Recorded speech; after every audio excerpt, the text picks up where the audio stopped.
지난 한 주간 저는 좀 어질어질했습니다. 어질한 게 다른 게 아니라 외국 신문들이 한국을 보도하는 게 극과 극이 지난 주간에 다 일어났습니다. 하나는 온 세계 통신신문에 한국의 김모 여사가 받은 디올백 때문에 온 세계가 다 보도하고, 주요 신문 말할 것도 없고 인도 신문, 남미의 페루, 칠레 이런 데까지 다 보도가 났으니까 모르는 사람은 모르고 살지만은 그 아는 사람은 참 좀 부끄럽죠. 그런 이제 민망함이 있었고, 어제 또 한 번 온 세계 매스컴이 또 떠들썩하게 한국에 관련된 보도를 했습니다. 그건 이제 축구 때문인데,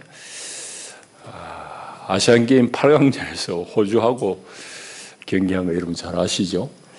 사우디도 마찬가지고 호주도 마찬가지긴 하지만 우리 다 졌어요. 90분 다 지고 마지막 추가 시간 그 경기 달라붙어 가지고 동점 만들고 끝까지 가가지고 하여튼 이긴 거. 그걸 보고 세계 언론이 어제 이제 호주하고 경기를 마치고 완전히 세계의 스포츠 관련된 기사들은 거의 한국 기사가 많이 떴습니다. 한국팀의 놀라운 투지에 대해서, 특별히 손흥민에 대해서 보도를 많이 하는 걸 봤습니다. 어떻게 하면 한국팀은 저 포기할 만한 상황에서 포기를 할 줄 모르는 그 끈기가 어디서 나오느냐는 얘기죠. 감탄에 마지 않고 손흥민의 그 마지막 역전골 프리킥 넣는 거에 대해서 분석하는 기사들 재밌게 많이 봤습니다. 기가 막히죠. 정말 실력자예요. 실력자일 뿐만 아니라 손흥민에 대해서 감탄하는 언론은 그의 인간됨에 대해서 많이 칭송합니다. 이기긴 이겼는데 상대방 입장에서 보면 다 이겨놓은 거 증거잖아. 그 얼마나 답답하겠어요. 찾아가서 다 위로하고 그쪽 상대방 나라에 응원하는 관중들에게도 고마움을 표하고 그런 성숙한 모습들, 그것 때문에 이제 세계 언론이 한국에 대해서 아주 좀 좋게 보도하는, 그러니까 양극단의 보도가 지난 주간에 세계 언론이 주목했습니다. 그걸 본 저는 좀 어리둥절하고 세계민들은 또 어떤 느낌일까? 그런 생각들을 했습니다. 축구 경기에서 다 질만 하면 사람들이 힘 빠지고 대충 하고 말 텐데 우리 끝까지 달라붙는 거예요. 이제 그 모습을 보면서 말씀과 관련해서 좀 생각을 해봅니다. 사람들은 도저히 희망이 보이지 않을 때 대체로 어떤 행동을 보일까요? 일반인들은. 또 그것과 달리 성경에 등장하는 예언자들은 그런 도무지 희망이 안 보이는 그런 상황에서 어떤 행동을, 어떤 말을 했을까요? 그러면 일반인들과 예언자들의 차이는 어디에서부터 비롯되는 것인가 하는 그런 고민들을 여러분 해보셨습니까? 그런 질문들을 해보셨습니까?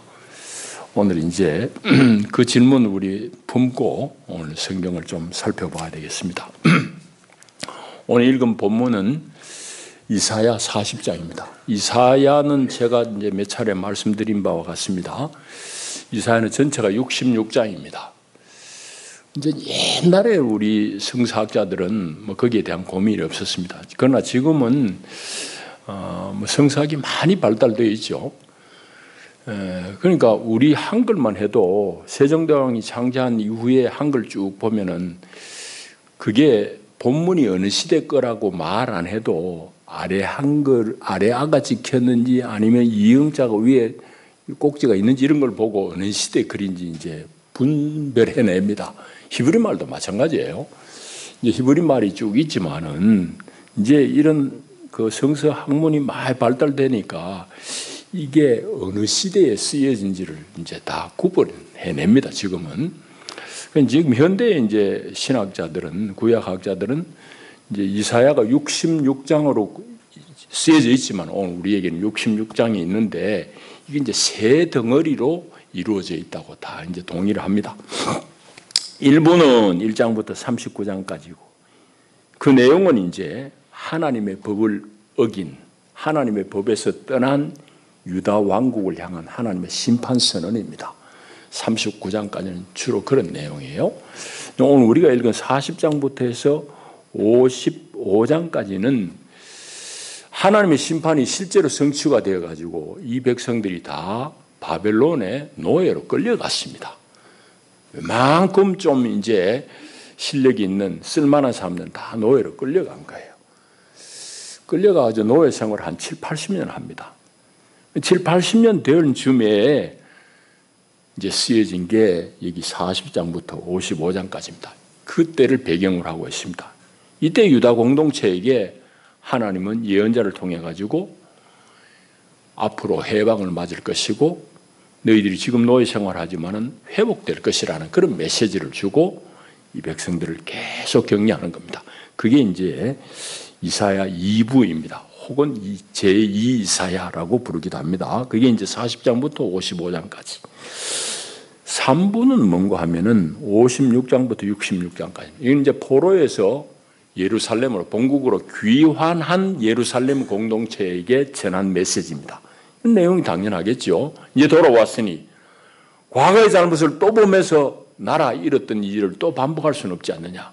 하나님의 법에 충실해라. 하는 그런 메시지가 이제 3부에 나오는 내용입니다. 그러니까 이사야는 66장 전체 한 덩어리로 우린 책을 가지고 있지만은 실질적으로 내용적으로 보면은 그 세 부분 1부, 2부, 3부로 나눠져 있다는 걸 기억하시면 되겠고, 그러니까 오늘 우리가 읽은 이 40장은 당연히 2부에 속하는 거지요. 그러니까 이 시점은 언젠가 하면 거의 70년, 80년 포로로 잡혀와가지고 7, 80년 다 지난 이스라엘, 이들은 마음속에서 아니 다니엘서 보면 그런 게 나옵니다. 예레미야가 남긴 글을 보고 다니엘이 깨우치는 거야. 하나님께서 우리 백성들 70년 동안 하여튼 고초 속에서 우리를 연단한다는 걸 알게 된 거예요. 그런데 이 백성들 입장에서 보면은 아니 예언자들이 예고한 그 시간이 다 되어 가는데도 불구하고 도대체 우리의 해방의 기미가 안 보이는 거예요. 우리가 나아질 기미, 변화될 기미가 전혀 보이지 않는 거예요. 그러니까 백성들이 수근수근하고 동요하는 거지. 동요하는 것은 핵심이 두 가지입니다. 야훼 하나님 과연 계시나? 하나님 그 괜히 우리 조상들이 뭐 없는 하나님 그거 섬긴다고 그런 거 아니냐 하는 그거 하나. 하나님의 존재에 대한 질문, 의심. 그게 첫째고, 두 번째는 하나님이 계신다. 오케이. 계신다고 그러면은 하나님 뭐 세상 일이 많은데 우리 잊어버린 거 아니야? 내 형편을 잊어버린 거 아니냐? 뭐 그런 의심입니다. 이 두 가지가 포로 말년을 당한 이스라엘 백성들 사이에 팽배했던 생각입니다. 이해되죠? 누구나 다 이해할 수 있는 그런 내용입니다. 그러니까 하나님 계시냐고. 아니 계신다 쳐도 우리 이렇게 반기하고 말이지. 예언자가 얘기했던 시기점은 다 와가는데 도대체 이게 뭐가 변화가 있어야지. 전혀 변화의 기미는 안 보이고 하나님 우리를 놓쳐버린 거 아니냐? 우리 손 놔버린 거 아니냐? 이런 의심이 들기 시작합니다. 믿음의 회의가 든다는 점이죠.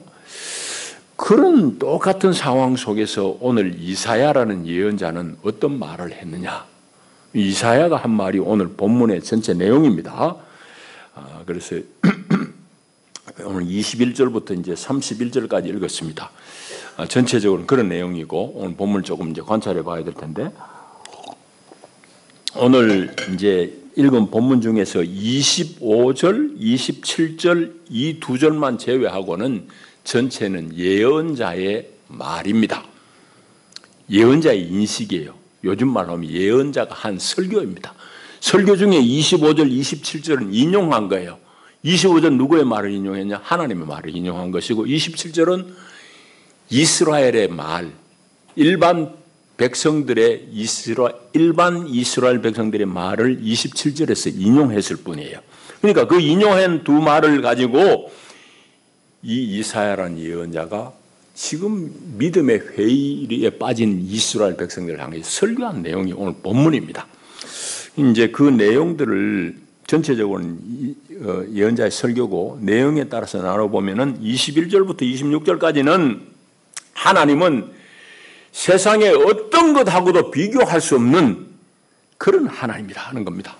왜? 하나님은 이 우주를 창조하셨을 뿐만 아니라 세상의 높은 자도 세우기도 하고 패하기도 하시는 분이 하나님입니다. 뭐 여기는 이제 23절에 표현한 대로 하면 귀인이고 사사입니다. 말은 세상의 권력자란 말이지. 세상의 권력자를 세우기도 하시는 분은 하나님이고 패하기도 하는 분은 하나님이시다. 그들이 뭐 땅에서 섰다고 24절 뭐 우쭐우쭐 거리지만 하나님 바람을 한번 훅 불어버리면 다 날아갈 초계와 같은 존재일 뿐이다 이런 얘기입니다.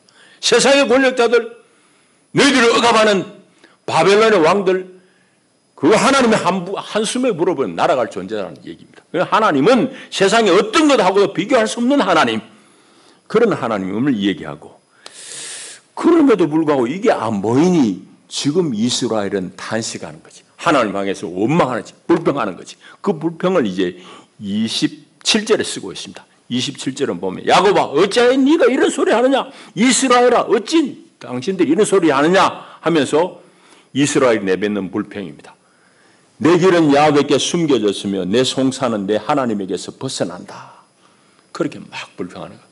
하나님 도대체 우리 어려움을 안 살펴주냐고, 이 억울함을 언제 해소해 주겠냐고, 하나님 무관심한 거 아니요? 우리 잃어버린 거 아니요? 이런 말입니다. 그래서 이제 이런 하나님 향해서 불신의 말을 뱉어내는 연유는 조금 전에 얘기한 그런 상황 때문입니다. 예언자가 얘기한 70년 다 지나가는데 도대체 회복의 기미가 안 보이니까 백성들은 이런 불만을 표출할 수밖에 없는 거예요. 하나님을 향해서 자꾸 원망할 수밖에 없는 이런 상황이에요. 이제 그걸 인용하면서 다시금 이제 이사야가 설교하기를 하나님은 어떤 분이냐. 28절, 29절. 그분은 영원하신 분이다. 그리고 그분은 창조주 하나님이시다. 그분의 명철은 우리하고 비교할 수 없는 분이다. 그러니 그분을 의지해라. 그분을 믿고 그분을 앙망해라.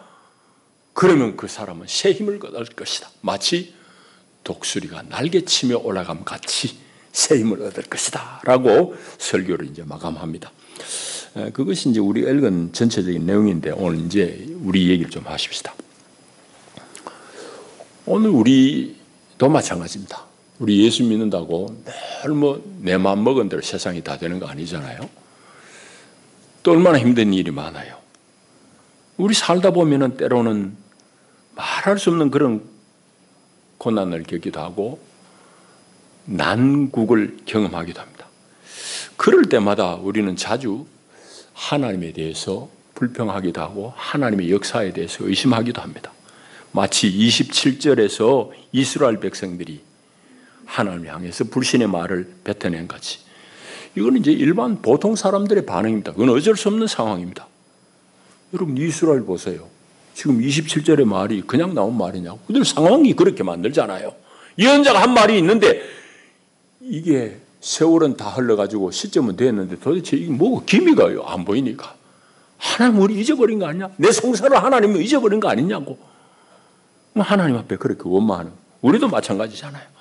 고난이 지속되고 내가 기대한 대로 뭔가 일이 안 풀리고 계속 해결의 기미가 안 보일 때 우리는 이런 불만을 토로할 수밖에 없고 이게 좀 심하게 되면 어떤 사람들이 이제 그 임계점을 넘어버리면 신앙을 포기해버리는 거죠.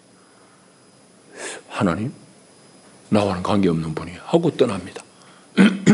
자, 그런 현상들 우리가 겪는 이 얘기인데 그럼에도 불구하고 예언자는 오늘 전혀 다르게 하나님을 인식하고 있습니다. 그리고 그 하나님을 그의 백성들에게 아주 열정 있게 소개하는 거예요. 그 이제 예언자는 일반인들과 다르게 하나님의 어떠하심, 하나님은 세상 사람들하고 비교할 수 없는 분이다. 그분의 명철, 그분의 능력, 우리가 감히 세상에 비교할 수 없는 그런 하나님이라고 계속해서 얘기합니다. 그러니까 일반인들이 인식하는 하나님과 예언자가 인식한 하나님은 결이 다른 거죠. 근데 이제 역사를 이만큼 지나는 오늘 우리 입장에서 보면 누구의 관점이 맞았느냐? 누구의 인식이 맞았느냐? 두말할 나위 없잖아요. 예언자가 역사를 분석하고 역사에 대해서 판단한 것이 맞고 예언자가 이해한 하나님이 맞는 겁니다. 그런데 이게 오늘 우리의 문제야. 이스라엘의 이 불평이 오늘 우리도 당하면 똑같이 하고 있으니 그게 우리 문제인 거예요. 우리 인간의 한계예요. 그래서 오늘 우리는 이 본문 말씀을 통해서 예언자의 역사 인식, 그 판단이 정확했다고 그러면 정확했다는 것이 우리가 이제 지금은 확인되는데, 오늘 그러면 우리는 어떻게 해서 이 예언자와 같은 이런 인식을, 예언자와 같은 이런 하나님 이해, 예언자와 같은 이런 믿음을 우리의 것으로 가질 수 있느냐 하는 질문을 해봐야 됩니다. 예언자가 지금 얘기하는 것은 뭡니까? 핵심 한마디로 얘기하면 하나님은 창조주다. 그리고 그분의 능력과 그분의 주권은 세상의 어떤 것하고 비교할 수 없다는 얘기잖아요. 그래서 그 하나님을 앙망해라. 결국은 그 하나님을 바라보고 앙망하는 데서 여러분들의 새 힘이 나오는 것입니다 하는 얘기를 하고 있어요. 여러분, 그러니까 이는 정확하게 오늘 우리의 얘기죠. 우리도 마찬가지입니다. 어려운 가운데서 이 문제가 계속 해결 안 되고 있으면 의심하고 불신하는 것 당연한 얘기죠. 당연하지만은 성경을 읽는 오늘 우리는 어떤 안목을, 어떤 인식을 훈련해야 될까요? 연습해야 될까요? 두말할 나위 없죠. 예언자가 가졌던 그 역사 인식, 예언자가 보았던 그 하나님에 대한 안목, 하나님에 대한 예언자의 그 신앙적인 고백, 이걸 우리도 자꾸 가질 수 있도록 연습해야 돼요.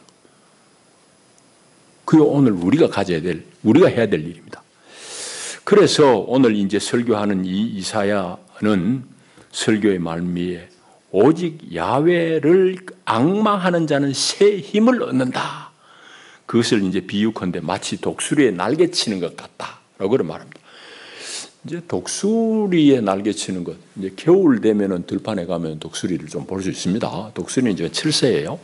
우리나라에는 겨울에만 있습니다. 시베리아나 저 몽골 아주 추우면은 뭐 동물 사체들 다 얼어가지고 못 쪼아 먹으니까 이렇게 내려와요.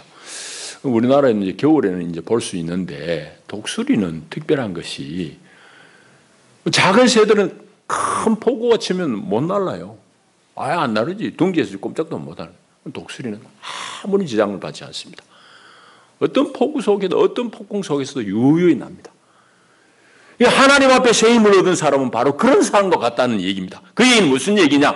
어떤 풍파에도, 어떤 바람에도 능히 비상할 수 있는 힘, 그걸 여기는 이제 새 힘이라고 표현했습니다. 그 힘을 얻는다는 얘기죠.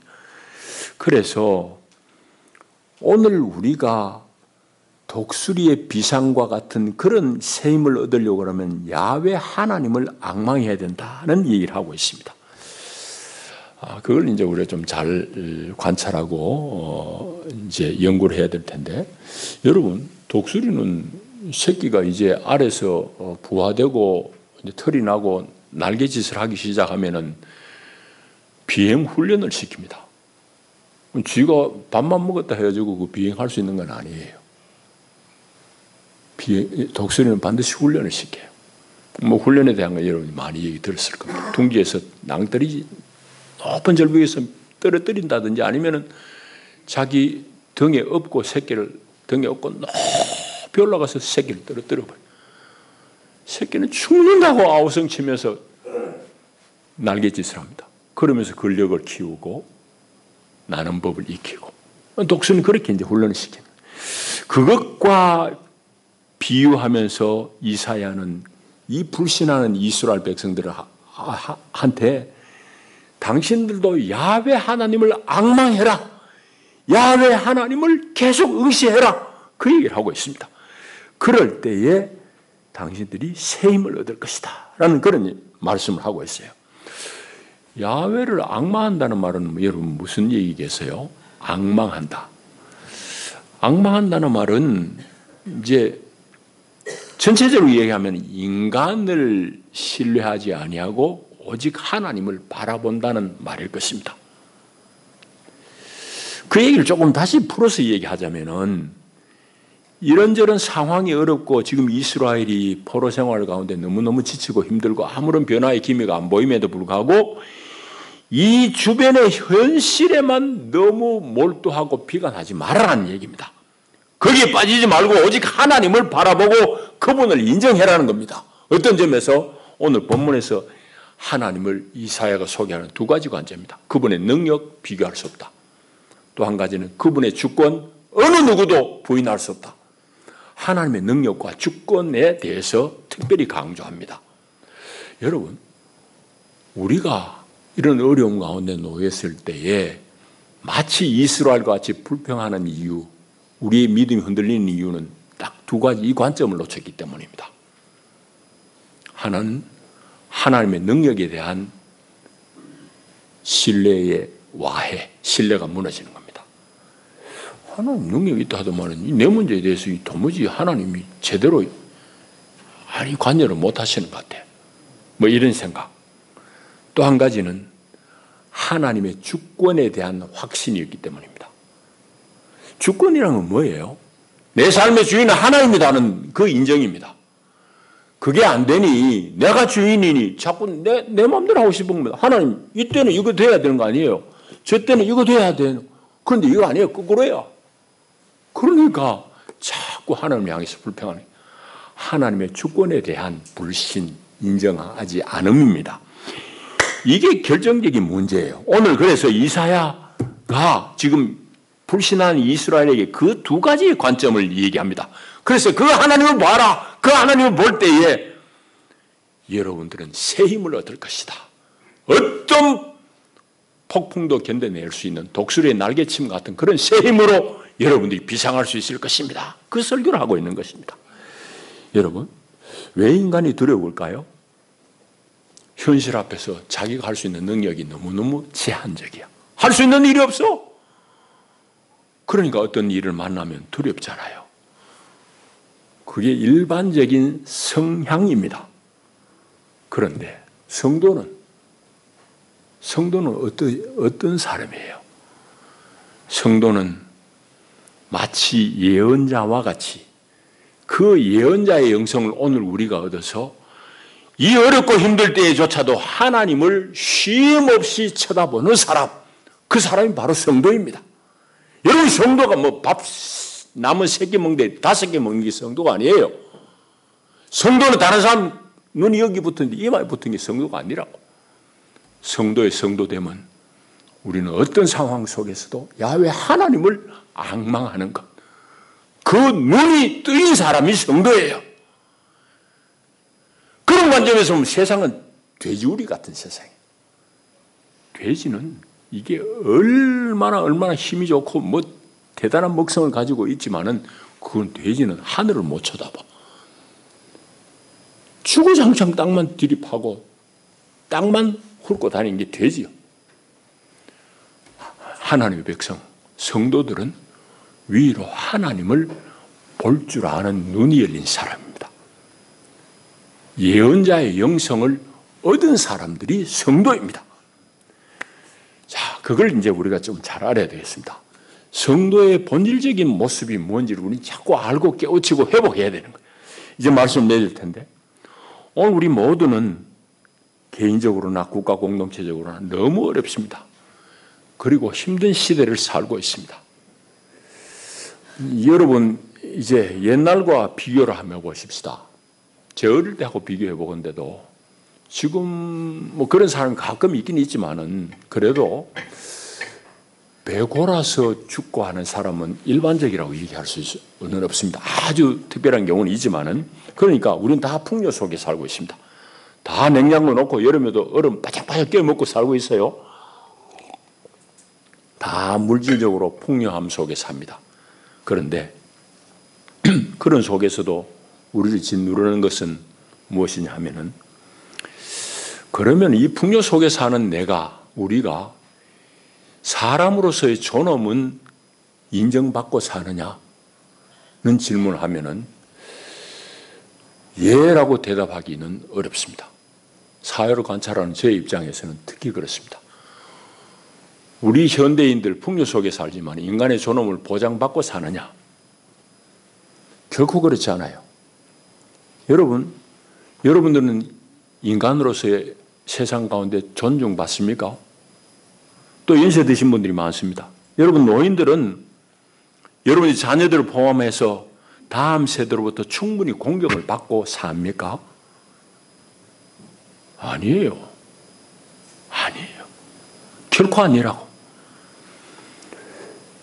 좋은 말로 경제 논리지만은 간단히 얘기하면은 사람들이 다 소모품과 같이 취급당하는 시대 속에 우리 삽니다.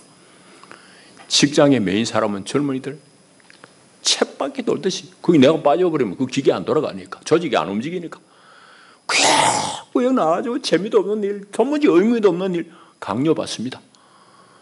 노인들 자식으로부터 충분히 공경받느냐고. 돈 없으면 부모가 자식한테 버림받는 시대가 우리 시대예요. 과거는 그랬나요? 가난했지만 그러진 않은 시대였습니다. 오늘 우리 시대는 우리 모두가 다 동의할 수 있듯이 인간으로서의 존엄을 잃고 사는 것. 그게 너무너무 당연한 듯이 살고 있습니다. 그게 하나님의 법이냐고, 하나님의 마음이냐고. 아니지. 아닌데도 우리는 그냥 그렇게 사는 거예요. 남 그러니까 아무 문제 없이 삽니다. 다 그건 엉터리 삶을 살아가는 겁니다. 그러니 청년들은 청년들대로, 노인들은 또 노인들대로 모두 힘겨운 시대를 오늘 우리는 살고 있어요. 뭐 내가 특별하게 큰 욕심 부리는 것도 아닌데도 그냥 살기에도 힘에 부치는 시대입니다. 경제가 어렵거니와 방금 얘기했듯이 경제보다도 더 핵심인 것은 경제하는 바람에 우리 인간성이 다 상실되고 다 이 움직이는 세상 가운데서 얼마만큼 효용성을 띠고 있느냐에 따라서 상대방이 평가받아. 그러니까 노인들은 세상에 거추장거리밖에 안 돼.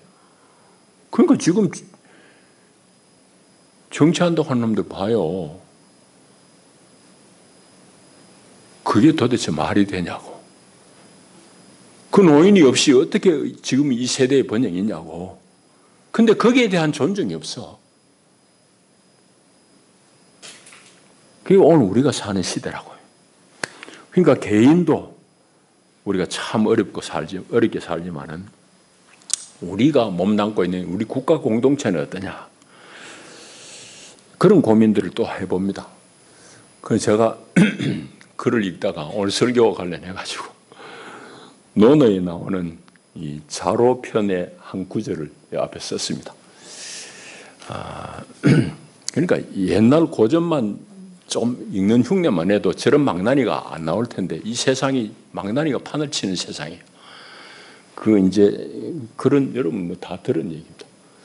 군자 화이부동 소위는 동이불화라 뭐 그런 얘기입니다. 뭐 어려운 단어는 하나도 없어요.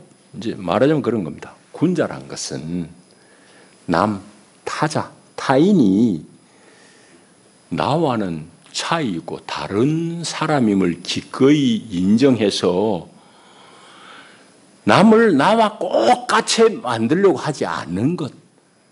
그게 바로 평화를, 화합을 이루는 길이다. 군자의 길은 그런 것이고, 거꾸로 반대로 소위는 계속 너와 나하고 같은 생각 안 해. 언론 니는 왜 내 소리하고 다르게 보도해. 그래가지고는 남을 나와 같이 만들려고 합니다. 같이 만들려고 동동동 같아라 그러지만 그건 결국은 갈등, 싸움, 난장판을 맺는다는 얘기입니다. 여러분 우리 정치 소인배가 하고 있어요. 세상 이런 시대가 없었어. 여러분 노인들은 도대체 뭐 생각은 그런 거 뭐 이제 하기도 싫은 시대지만은 우리 이거 소위 민주화된 이후에 이런 시대가 있었냐고. 뻑 하면은 언론사들, 기자들 압수수색이고 이거 말문을 닫겠다는 얘기 아니에요. 내 하고 싶은 말만 쓰라는 얘기 아니에요. 한국에서는 얘기하는데 외국이 다 떠들고 앉았다. 그게 막아지는 일이냐고. 오늘 이 대명천지에 안 될 짓을 하고 있는 거지. 같아라 그러는데 그건 같아지지도 않고 그건 화합만 깨는 일이라. 저 글을 내가 읽으면서 지금 우리 한국의 상황을 정확하게 참 2000년부터 된 공자 할배가 저 글을 남겼어요. 그러니까 얼마나 참 사람의 지혜가 그 뿌리가 깊어요. 그러니까 그야말로 온고이지신이지. 옛날 거 다 배우면은 그 새로운 게 나오는데 천방지축으로 까보는 거예요. 소인배들. 오늘 소인배들 아무런 가치 없다고 24절이 말씀해요. 그들은 겨우 심기고 겨우 뿌려졌으며 그 줄기가 겨우 땅에 뿌리를 박자 곧 하나님이 입김을 부시니 그들은 말라 회오리 바람에 불려가는 초계 같도다. 초계. 풀 한 쪼가리밖에 안 되는 거야. 그런데 지가 뭐 권력을 잡았다고 나대고 그러고 있어요. 한심한 소인배들이지. 두 가지를 꼭 기억하시기 바랍니다. 하나는 나의 혹은 우리의 이 현상을 잘 볼 수 있는 지혜로운 안목을 얻을 수 있도록 기도해야 됩니다. 왜? 오늘 내가 혹은 우리 공동체가 얼마만큼 하나님의 말씀에서 빗나가 있는지 알 수 있기 위해서. 그래서 우리 현실을 잘 볼 수 있는 안목을 달라고 기도해야 됩니다. 또 한 가지는 나의 어려운 현실 속에서도 위로 끊임없이 하나님을 앙망하는 훈련을 해야 됩니다. 왜? 거기에서 하나님의 능력이 주어지기 때문입니다. 오늘 하나님을 앙망하는 자는 새 힘을 얻는다 했잖아요. 독수리의 날개침과 같다 했잖아요. 세상을 이기는 힘이란 말이지. 왜 성도들이 세상에 다 빌빌빌빌 합니까? 세상의 논리에 굴복했기 때문입니다. 돈 아니면 길을 못 피는 세상의 논리에 자기를 기꺼이 복종시켰기 때문이에요. 여러분, 하나님의 사람은 그게 아니에요. 예언자는 하나님의 사람의 전형이에요. 표준 모델이라고. 오늘 우리는 다 고백하듯이 역사는 하나님이 주관하신다고 그럽니다. 그 실제는 뭐냐? 하나님 역사를 주관하시는데 그 실제는 하나님께서 하나님의 안목을 가진 사람을 들어서 세상을 만들어 가시는 겁니다. 거기에 쓰임받는 사람이 교회가 되어야 됩니다. 논어의 표현대로 하면 하나님은 군자의 마음을 가진 사람을 들었습니다. 소인배들 까불지만은 아무것도 없는 거예요. 하나님 한 번 불어버리면 다 날아갑니다. 그게 역사의 교훈이에요. 성경의 교훈이에요. 근데 그거 모르니 저리 까부는 거예요. 기도하십시다. 하나님 아버지, 오늘도 우리를 도우시니 감사하고 참으로 우리의 암담한 현실 속에서도 오직 야훼 하나님을 앙망하며 새 힘을 얻기를 원하나이다. 하나님 도와주시고